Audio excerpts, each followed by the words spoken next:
Bismillahirrahmanirrahim. Yang kedua, negara Rom. Sama ada Rom Timur atau Rom Barat. Begitu juga jajahan takluknya seperti Syam dan Mesir.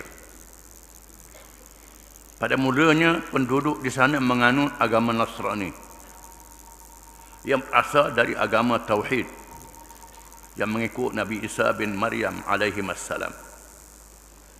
Namun begitu, penganut agama tersebut telah meminda ajaran-ajaran Nabi Isa. Serta telah berpecah kepada berbagai mazhab yang dianggap sebagai agama-agama yang berlainan di antara satu sama lain. Mereka meminda agama Allah Subhanahu wa taala menjadi agama syirik. Seterusnya di sana berlaku penyelewengan akidah, kemudian diikuti pula dengan penyelewengan akhlak, politik, bahkan segala aspek hidup yang lain. Akibatnya terjadilah kesengsaraan kepada manusia di dalam semua segi. Masa itu, sebelum kelahiran Nabi Muhammad SAW, ada negara Rom, dianggap negara besar. Rom Timur yang pusatnya di Syam, di Syria, Byzantine. Dan Rom Barat yang pusatnya di Itali pada hari ini, Rom, masih namakan Rom. Dua kuasa besar ini berpegang dengan agama Kristian, agama Nasrani, yang dikatakan agama yang dibawa oleh Nabi Isa alaihissalam, Isa bin Maryam alaihissalam. Tetapi malangnya agama ini sudah dipindah, sudah diubah, tidak lagi menjadi Islam. Semua nabi-nabi adalah Islam, termasuk Nabi Isa alaihissalam. Islam dengan makna menyerah diri kepada Allah. Allah saja Tuhan, tak ada Tuhan yang lain, Tuhan yang Maha Esa. Tiba-tiba Tuhan ada ayah pula, Tuhan ada bini, ada anak pula, jadi tiga. Tiga dalam satu, satu dalam tiga, kata dia. Tuhan tu satu, tapi dalam tiga. Tiga dalam satu. Dia terang, tak erti nak terang. Tak tahu nak terang pun. Padi-padi dah dia nak terang. Ini sesat. Padri-padri pula ada kuasa meminda agama, meminda syariat Allah. Yang halal jadi haram, yang haram jadi halal. Dulunya babi tak dia makan. Dah orang nak belaka, padri ubah jadi halal. Dengan padri-padri pun ke darah babi. Lepas tu termasuklah juga arak. Mana ada agama menghalalkan arak? Akhirnya minum arak dalam gereja. Padri kata boleh. Manusia boleh berkahwin, ni padri tak boleh kahwin. Patut nusuk berzina pula, berlewat. Padri pula oleh kerana nak piti ada kuasa apung dosa orang. Orang buat dosa banyak-banyak, temu dengan padri, piti padri. Padri boleh minta ampun dengan Tuhan. Kita orang Islam boleh istighfar terus dengan Tuhan. Ni tak kena temu dengan padri. Semayang pula ada rokok, ada sujud. Malam Isra' dan Mi'raj disebut dalam hadis bila Nabi pergi ke Masjid Aqsa, Nabi semayang dengan ruh Nabi-Nabi. Nabi kita jadi imam, menunjukkan semayang Nabi-Nabi serupaya. Ada rokok, ada sujud. Tiba-tiba semayang di gereja ni ada muzik pula dah. Dah orang minat muzik, ada muzik pula, ada piano pula semayang. Mereka meminda agama Allah. Kemudian Kristian pula banyak mazhab, banyak kitab Injil, beratus kitab Injil. Akhirnya kerajaan Rom buat satu muktamar, satu persidangan padri-padri di seluruh dunia. Dikumpulkan kitab-kitab Injil ini, yang ratus-ratus ni. Akhirnya setuju, ambil pak je, hak lain diharamkan. Iaitulah Injil Mata, Matthew, Injil Luka, Luke, Injil Markus, dan Injil Yohana. Pak Injil diiktiraf, Injil lain diharamkan. Injil ni pula nyata dikarang oleh manusia, bukan kitab Allah Ta'ala. Sikit-sikit dia sakit bagi kitab Allah Ta'ala. Kebanyakan dipindah. Di sana ada orientalis yang mengkaji kitab Injil, mengkaji kitab Wida, mengkaji kitab Taurah, mengkaji Quran. Bila buat kajian, dia dapati Quran sebenarnya kitab Allah Ta'ala, bukan rekaan manusia. Dia dapati Injil ni hak manusia tulis, bukan kita kata. Orang yang kaji Kristian tu kata. Akhirnya orang yang kaji buat keputusan masuk Islam. Berdebat dengan padri-padri, berhujah dengan padri-padri, berlawan dengan padri. Padri kalah. Dia ambil keputusan masuk Islam di Kanada. Seorang pengembang agama Kristian di Kanada masuk Islam beberapa tahun yang lalu. Dia pengembang agama Kristian. Dia buat kajian. Quran sebenarnya kitab Allah Ta'ala, Injil hak manusia buat. Agama Kristian jadi agama berhala. Ambil solid, dak padang berpatuk Nabi Isa pula. Berpatuk Nabi Isa. Untuk sembah Nabi Isa. Letak di depan gereja untuk sembahyang. Jadi agama berhala. Punah pula. Nabi Isa tu pula orang putih-putih, orang Kristian Afrika buat hitam macam dia juga. Pelik sungguh. Hak Cina pula hawa-hawa ripit mata. Tu tak tahulah, tapi di Afrika memang orang negeri apa buat Nabi Isa ni hitam macam dia juga. Jadi celaru habis. Jadi punah rana habis. Inilah manusia di masa itu. Agama Kristian, Rom dan Parsi jadi punah rana. Yang ketiga, orang-orang Yahudi yang pernah diberi keistimewaan oleh Allah Subhanahu wa Ta'ala dengan diutuskan Nabi Musa, Nabi Harun dan nabi-nabi yang lain. Di samping diturunkan kitab Taurat yang menjadi petunjuk kepada mereka serta sebagai pertolongan membebaskan mereka dari berterusan menjadi mangsa kezaliman dengan cara yang tidak pernah diberi kepada umat yang lain. Tetapi mereka menjadi umat yang tidak layak menjadi contoh yang baik kepada manusia kerana penyelewengan akidah dan lain-lain. Bahkan ada nabi-nabi yang dibunuh oleh mereka. Al-Quran mendedahkan sifat-sifat jahat mereka terhadap agama Allah Subhanahu wa Ta'ala. Di antara firman Allah yang menyebut hal demikian ialah afatatma'una an yu'minu lakum wa qad kana fariqun minhum yasma'una kalam Allah thumma yuharrifunahu min ba'di ma aqaluhu wa hum ya'lamun. Apakah kamu berharap bahawa mereka akan percaya kepadamu, wahai Muhammad sallallahu alaihi wasallam, padahal segolongan mereka mendengar firman Allah lalu mereka mengubahnya setelah mereka memahaminya, sedangkan mereka mengetahui. Di sana ada agama Yahudi, agama pengikut Nabi Musa alaihi salam dan Nabi Harun alaihi salam. Diutuskan kepada kaum Bani Israel. Bani Israel, Bani ialah anak-anak cucu Israel Yaqub alaihi salam. Mereka adalah keturunan Nabi Yaqub alaihi salam. Nabi Yaqub yang berhijrah menyertai anaknya Nabi Yusuf dengan keluarganya duduk di Mesir. Daripada 12 orang adik-beradik, dia lahirkan setelah beberapa ribu tahun satu bangsa yang dikenali dia bangsa Yahudi Bani Israel. Allah Ta'ala beri mereka cerdik, mereka bijak, mereka lawa dan comel orang Yahudi ini.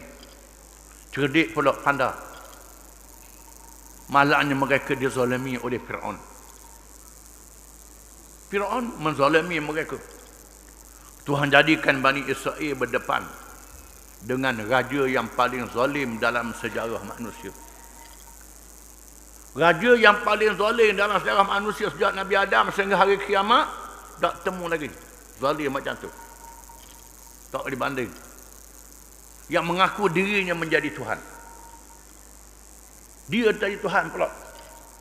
Dia yang beri rezeki, dia yang segala-galanya, dia jadi Tuhan. Dalam dunia lain tak ada raja ngaku jadi Tuhan macam ni, macam Firaun. Dahsyatnya.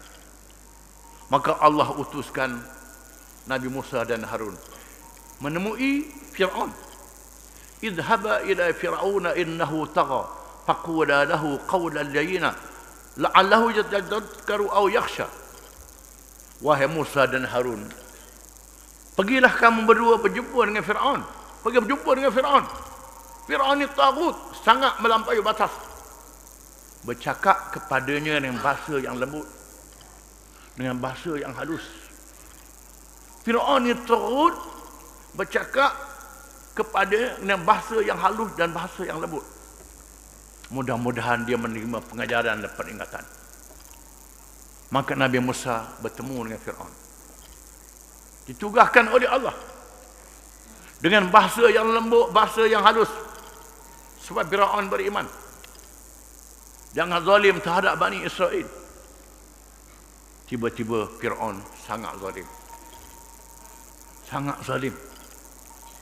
Tuhan suruh Nabi Musa dengan Harun bertemu dengan Firaun. Ada orang kata saya tak boleh jumpa dengan orang. Jangan jumpa dengan siapa-siapa dia. Ini bukan cara Islam. Ini bukan cara Quran. Pernah Khalifah Al-Ma'mun. Al-Ma'mun ni Khalifah Kerajaan Abbasiyah. Mari seorang ulama. Ulama temu dengan Ma'mun. Ma'mun dia ulama juga. Tapi dia anggap sebagai zalim. Menggunakan dengan bahasa yang keras dan bahasa yang kasar. Menasihati Al-Ma'mun. Ma'mun kata, "Hei, Mung, orang yang lebih baik pada Mung, Nabi Musa dan Harun, ditugaskan oleh Allah menasihat orang yang lebih jahat pada aku, Firaun, dengan bahasa yang lebih baik daripada Mung." Menyebabkan orang itu malu sendiri. Malu sendiri. Ini kita kena faham. Nabi Musa AS ajak Firaun. Firaun tak ikut. Bunuh Bani Israel. Sembelih anak lelaki, bunuh anak perempuan jadi untuk diperhambakan. Akhirnya Allah Ta'ala menyelamatkan Bani Israel dengan mukjizat. Ditenggelamkan Firaun dan bala tenteranya. Bani Israel dipimpin oleh Musa dan Harun. Dia beri kitab Taurat, tapi tak ikut kitab Taurat. Tak ikut kitab Allah Ta'ala.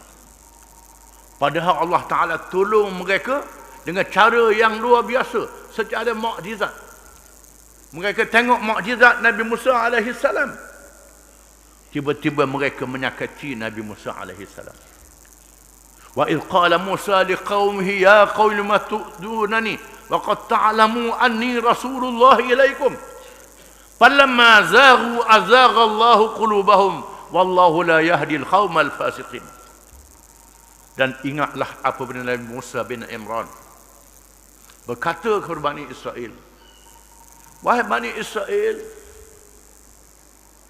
tidakkah kamu tahu aku ni Rasul yang dilantik oleh Allah? Mengapa kamu menyakitiku? Aku ajakmu beriman, ajak mengikut Islammu, menyakiti aku pula. Mu tahu aku adalah Rasulullah kepada kamu." Manakala hati mereka menyeleweng, Allah Ta'ala selewengkan hati-hati mereka. Maka Bani Israel dilaknat oleh Allah.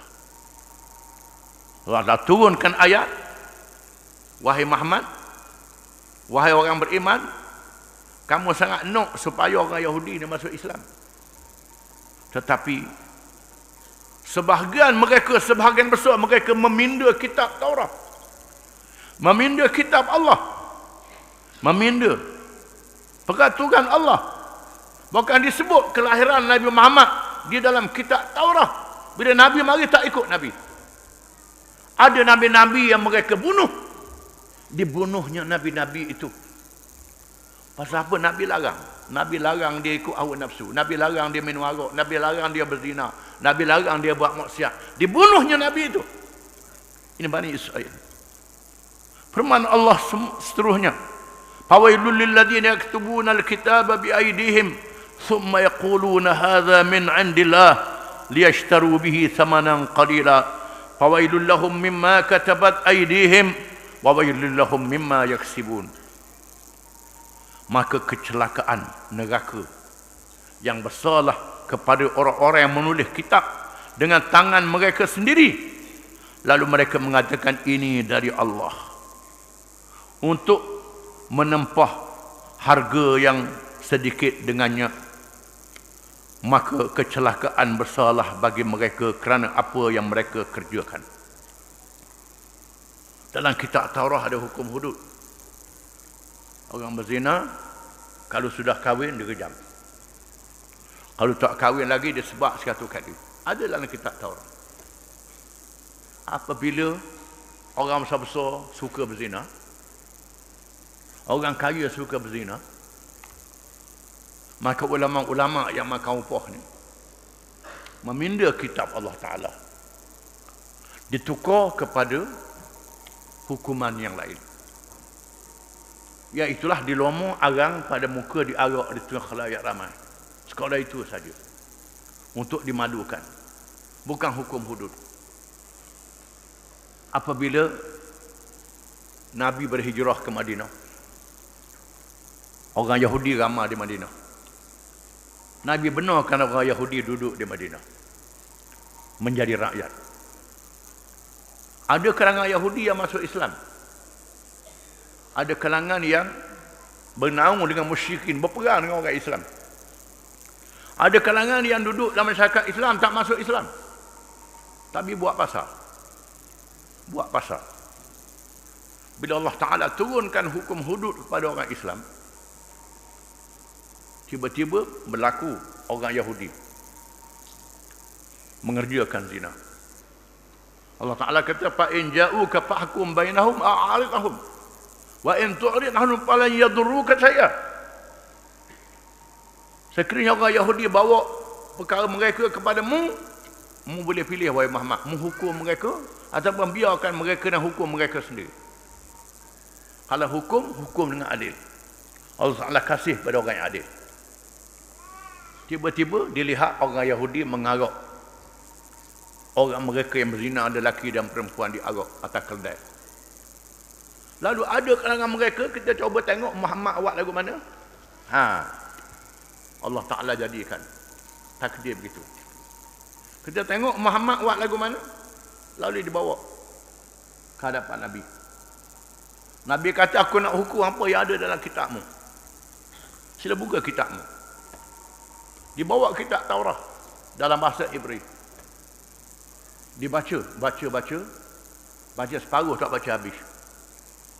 Abdullah bin Salam yang sudah masuk Islam, ataupun seorang pemuda Yahudi yang Islam, berkata, wahai Rasulullah, dia susuk, dia letak tangan atas ayat tu, suruh angkat tangan baca. Kalangan sahabat Nabi ada yang tahu bahasa Ibrani. Maka dibaca, tiba-tiba ada hukum hudud dalam kitab Taurat. Ini dia. Allah Ta'ala mendedahkan mereka meminda hukum Allah Ta'ala. Maka begitulah juga kita pun, kita namakan hukum mahkamah syariah. Undang-undangnya undang-undang orang putih, bukan undang-undang syariah. Serupalah juga. Ini kena betul balik. Kena betul semua ini. Nak balik pada Islam, kena betul ini semua. Betulkan kembali kepada Islam yang sungguh-sungguh. Ini cara yang kita kena faham. Jangan jadi macam orang Yahudi. Nama-nama Islam tapi tak ikut Islam. Jangan jadi begitu. Jangan serupa dengan mereka. Allah juga berfirman, apa kullama ja'akum rasulun bima la tahwa anfusukum mustakbartum fa fariqan kadzabtum wa fariqan taqtulun. Apakah setiap kali datang kepada kamu rasul yang tidak sesuai dengan keinginan kamu, lalu kamu menyombong diri daripada rasul itu, kamu bohongkan sebahagiannya, kamu bunuh. Sebahagiannya kamu bohong, sebahagian kamu bunuh. Allah Ta'ala dedahkan orang Yahudi. Bila Allah Ta'ala utuskan rasul-rasul, di kalangan mereka banyak rasul-rasul. Mungkin ratus rasul-rasul. Atau ribu tak tahu. Sepanjang ribu tahun. Rasul-rasul ini Mereka ikut hawa nafsu. Ada rasul yang mereka hinakan. Mereka hinakan rasul itu, mereka penjarakan rasul itu. Mereka buang negeri rasul itu, halau rasul itu. Ada rasul yang mereka tangkap dan mereka bunuh. Allah Ta'ala dedahkan di dalam Al-Quran Karim. Kita orang Islam ada juga di Mesir, bunuh orang yang nak ke Islam. Di Bangladesh beberapa orang pemimpin jamaat Islami Bangladesh dijatuhkan hukuman bunuh. 3 orang sudah dibunuh. Kerana apa? Kerana tak setuju dipecahkan Pakistan. Masa nak merdeka hari itu, British pecah benua India. Di bawah kuasa Hindu dinamakan India. Orang Islam ada juga di situ. Di bawah kuasa Islam dinamakan Pakistan. Pakistan sengaja dipecah, Pakistan Timur dan Barat. Pakistan Timur orang Bangla. Orang Bangla duduk di situ. Orang Islam, 100% orang Islam. Pakistan Barat, orang Pashtun. Macam-macam kabilah duduk di Pakistan Barat. Pakistan Timur dan Pakistan Barat. Tahun 71, oleh kerana masalah ekonomi, masalah diskriminasi, layanan yang tidak sama, menyebabkan kaum Bangla yang Islam di Pakistan Timur memberontak. Berlaku pemberontakan. Negara Barat biarkan, sengaja biarkan. Ini jahatnya Barat ni. Dia beri merdeka. Jahatnya. Nak rosakkan orang Islam. India membantu di masa itu. Maka ditubuhkan negara Bangladesh. Pemimpin-pemimpin Islam tak setuju tubuh negara Bangladesh. Tak mau pecahkan Pakistan. Satukan Pakistan. Maka yang setuju pecah menang. Didukung oleh Barat. Dia iktiraf sebagai sebuah negara Bangladesh. Mereka yang tak setuju pada hari ini ditangkap. Yang muda-muda pada masa itu umur 20 tahun macam saya. Umur 30 tahun. Hari ini dah umur 60 tahun ditangkap. Dibicarakan sebagai pengkhianat, dijatuhkan hukuman bunuh di Bangladesh. Ini sedang berlaku 2-3 orang dah dibunuh. Ada lagi yang tak dibunuh lagi. Kita minta kerajaan-kerajaan Islam termasuk kerajaan Malaysia. Kerajaan Malaysia. Saya minta kemarin dengan Perdana Menteri campur tangan. Bangladesh ini supaya jangan jatuhkan hukuman mati terhadap pemimpin Islam.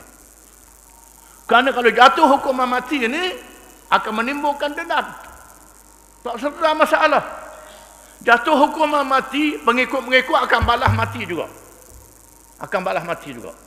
Tak selesaikan masalah. Batalkan hukuman mati itu. Barulah boleh selesai masalah. Kalau tidak, hak ni naik, bunuh hak ni pula. Hak ni naik, bunuh hak ni pula. Macam berlaku di negeri Arab. Hak ni naik, hak ni bunuh. Hak ni naik, hak ni bunuh. Dulu Raja Hussein, Raja Jordan yang sudah mati. Mula Raja Hussein. Bila orang nak guling dia, mahkamah jatuhkan hukuman bunuh, Raja Hussein maafkan. Mahkamah jatuh hukuman bunuh, dia maafkan. Maka orang yang lawan dia ni menyerah diri, kalah. Kerana dia maafkan. Jadi tak berlawan lah. Jadi lembut, jadi anak. Ini politik. Inilah politik yang bijak, politik yang betul. Malangnya orang putih pula ikut cara ni. Orang putih dia ada lembaga pengampunan dia, ada pengampunan dia, ada macam-macam hak asasi dia, hak asasi manusia dia. Ini orang putih dia ambil daripada Islam. Kita orang Islam tak ambil daripada Islam. Ini jadi masalahnya. Ikut perangai Yahudi, orang Islam ikut perangai Yahudi. Jadi kena buang perangai Yahudi ini, kena tolak perangai Yahudi ini. Ensiklopedia Yahudi menyatakan kemurkaan para nabi di kalangan Bani Israel terhadap penyembah berhala menunjukkan pahaman keberhalaan juga berlaku di kalangan Bani Israel. Apa yang tersebut di atas membuktikan bahawa agama Allah Subhanahu wa taala seperti yang diwahyukan kepada nabi-nabi sebelum Nabi Muhammad SAW telah diselewengkan sehingga tidak mempunyai nilai yang sebenar. agama samawi sudah menyeleweng. Inilah keadaan ketika Allah melantik Nabi kita Muhammad SAW. Lepas tu kita tengok negeri Parsi pula macam mana. Wallahu a'lam.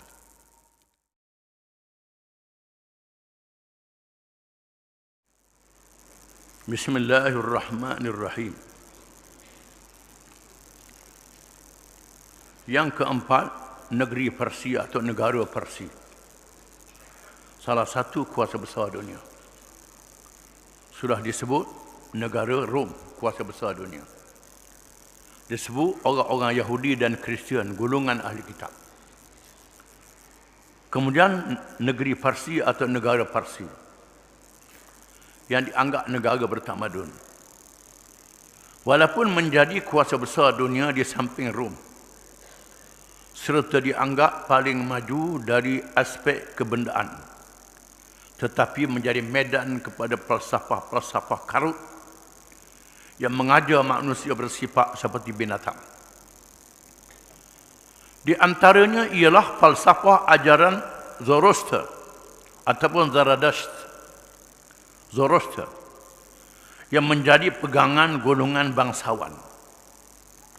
Ajaran tersebut memberi kelebihan kepada orang-orang yang berkahwin dengan ahli keluarganya yang diharamkan berkahwin dengannya, seperti ibu, anak perempuan dan saudara perempuannya. Sehingga Yazdajur yang memerintah tahun 651 Masihi. Yang kedua memerintah di pertengahan abad kelima, telah berkahwin dengan putrinya sendiri.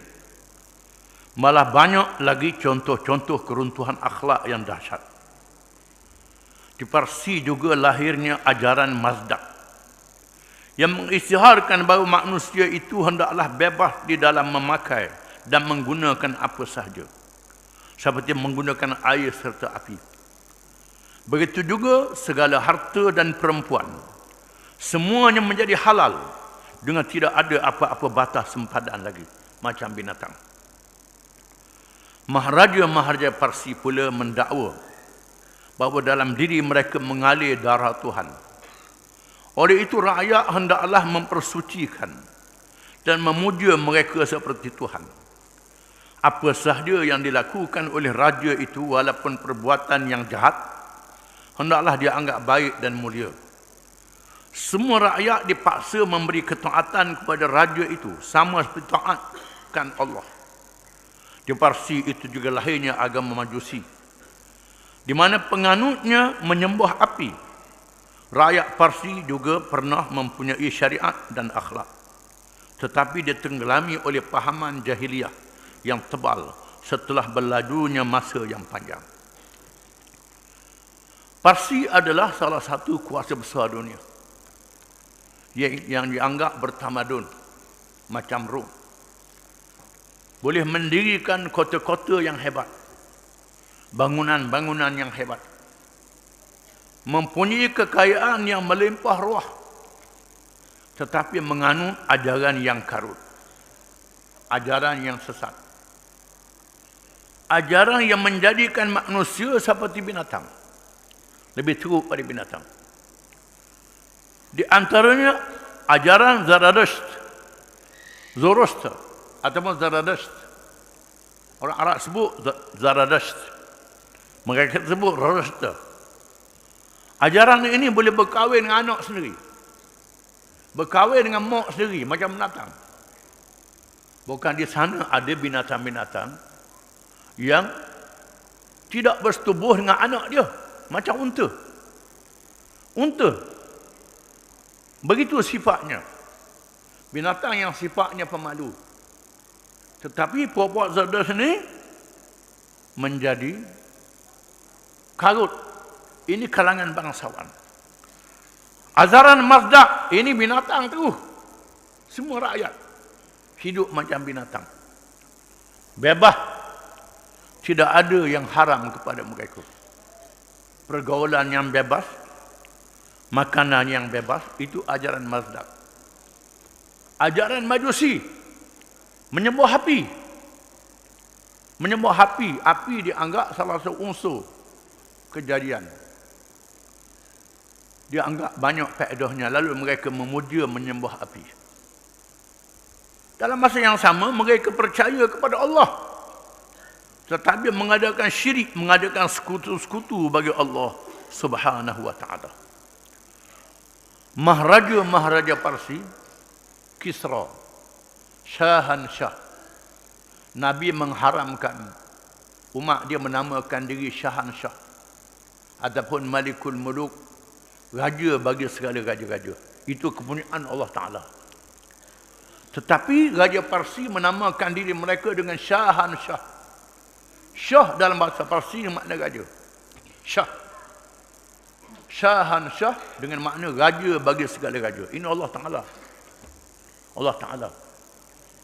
Mereka menamakan Syahansyah. Termasuk Syahiran yang digulingkan. Syahiran yang digulingkan oleh Khomeini. Menamakan dirinya dengan Syahansyah. Raja bagi segala raja-raja. Dia menganggap rajanya macam Tuhan.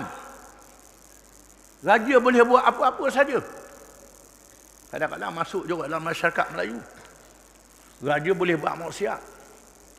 Raja boleh buat salah. Kalau raja buat maksiat, tak apa. Sebab raja ni tak boleh lawan dia. Kalau lawan dia jadi tulah. Itu ajaran karut.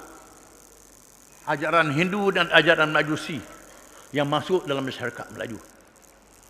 Masih ada dalam diri orang Melayu. Kalau lawan raja jadi tulah. Tulah tak boleh lawan. Buat apa saja. Ini bukan ajaran Islam. Bukan ajaran Islam. Ajaran Islam, Nabi kata, la ta'ata li makhluqin fi ma'siyatil khaliq. Tidak ada taat kepada makhluk dalam perkara derhaka kerana Allah. Ini hadis Nabi. Ada ulama pula menafsirkan ayat Quran. Ya ayyuhalladzina amanu atii'u Allah wa atii'ur rasul wa ulil amri minkum. Dia baca sekat tu saja.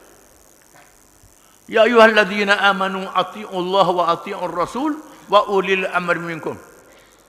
Wahai orang-orang yang beriman, taatilah kamu akan Allah dan taatilah kamu akan Rasul dan ulil amri daripada kamu.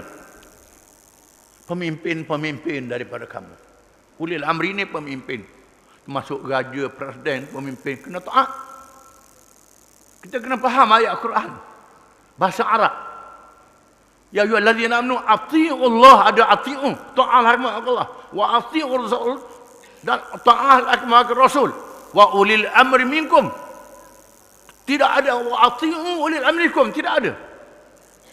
Atii'u Allah wa atii'u Rasul wa ulil amri minkum.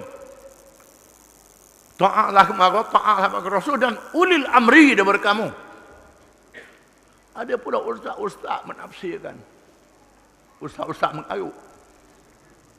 Taat ke kerajaan, taat ke aja. Dia buat apa-apa kena taat. Kalau lawan dia jadi tulah. Ini mengarut. Ajakan sesat. Bukan ajakan Islam. Tuhan sebut wa ulil amri minkum, dan ulil amri yang mengendalikan urusan kamu. Ulil amri siapa? Ulil amri ini ulama menafsirkan al-umara wal ulama. Pemimpin-pemimpin, raja-raja dan ulama campur dua sekali. Pemimpin, raja-raja dan ulama ini campur. Al-umara wal ulama. Umara dan ulama itu mengikut tafsir ayat Quran. Ulil amri ini umara dan ulama. Mentaati umara dan ulama. Itu mana ulil amri. Pemimpin-pemimpin, raja-raja itu ulil amri. Dan ulama yang memelihara agama. Dua-dua kena taat. Kemudian apa sambung ayat itu? Fa in tanaza'tum fi syai'in farduhu ila Allah war Rasul in kuntum tu'minuna billahi wal yawmil akhir. Dzalika khairun wa ahsanu ta'wila. Maka jika sekiranya kamu bertelengkah dalam sesuatu perkara, taatilah Allah dan Rasul. Kembali kepada Allah dan Rasul. Balik kepada Allah dan Rasul. Allah, Quran. Firman Allah dalam Quran. Rasul, dia dah mati. Hadis-hadis dia. Tengok hadis yang mutawatir, yang sahih. Banyak kalau berkelahi antara rakyat dengan kerajaan, pengikut dengan pemimpin, tengok Quran dan hadis. Tengok Quran, tengok hadis Nabi. Kerana Quran firman Allah Ta'ala yang maha suci dari segala sifat kekurangan. Hadis Nabi, Nabi adalah maksum, dipelihara oleh Allah dengan wahyu. Nabi, Tuhan kawal dia. Lain pada Allah dan Rasul, itu tidak secara mutlak. Kalau kamu beriman kepada Allah dan hari akhirat, kamu kena taat kepada Allah dan Rasul secara mutlak, dan pemimpin tidak mutlak. Maka Nabi menghuraikan ayat ini. Ada hadis yang menafsirkan ayat ini. Kalau ada ulama yang menafsirkan kena taat secara mutlak berlaku, Nabi menafsirkan dulu para ulama. La ta'ata li makhluqin fi ma'siyatil khaliq. Tidak boleh taat pada makhluk dalam perkarakan Tuhan. Nabi kata, al-mar'i sam'u wa ta'ah ma lam yu'mar bi ma'siyatin. Fa in umira bi ma'siyatin fala sam'a wa la ta'ah. Di atas seseorang kena dengar dan kena taat selagi tidak suruh dalam perkara maksiat. Kalau suruh dalam perkara maksiat, dirhakakan Tuhan, tak boleh dengar, tak boleh taat. Walaupun raja, presiden, pemimpin, ibu bapa, ulama pun, kalau patut salah, bercanggah dengan Quran dan hadis, tak boleh ikut. Kerana Allah dan Rasul taat secara mutlak. Bila Nabi SAW menugaskan seorang sahabat yang terkenal dengan kerja-kerja nakal, kerja kelakar sahabat ni. Tapi dia ada kepintaran, kebolehan dia. Nabi suruh pimpin satu pasukan tentera. Nabi kata, mu kena taat. Kena taat ke dia ni. Aku lantik dia jadi ketua kamu, kena taat. Lalu menjalankan tugas. Pergi ke satu daerah. Setelah habis tugas, balik. Dalam perjalanan balik, letih berhenti tengah jalan. Dia pun keruh anggota pasukan dia, kupur kayu api. Lepas tu suruh nyala api. Setelah nyala, dia pun bangun mensyarah. Dengan mata hidungnya tak berubah langsung. Tidakkah Nabi bersabda, suruh kamu taat pada aku? Senyap ke? Aku arahkan kamu terjun dalam api. Mungkin kena taat, terjun dalam api. Masing-masing senyap. Tak kata-kata. Nabi suruh taat, dia jadi ketua. Ada seorang tu kata, tidakkah kita masuk Islam ni kerana tak boleh terjun dalam api neraka? Kena balik tanya Rasulullah. Lalu mereka tanya Rasulullah. Memanglah jenis orang, jenis dengan mata-mata hidung sekali. Tak berubah. Mereka balik tanya Nabi. Nabi kata, innama ta'atu fi ma'ruf. Ketaatan itu dalam perkara yang baik. Lau dakhaltumuha la dakhaltumun nar. Kalau kamu masuk dalam api itu, habis pun masuk neraka belaka, Nabi kata. Taat dalam perkara yang baik, tak boleh taat perkara mungkar.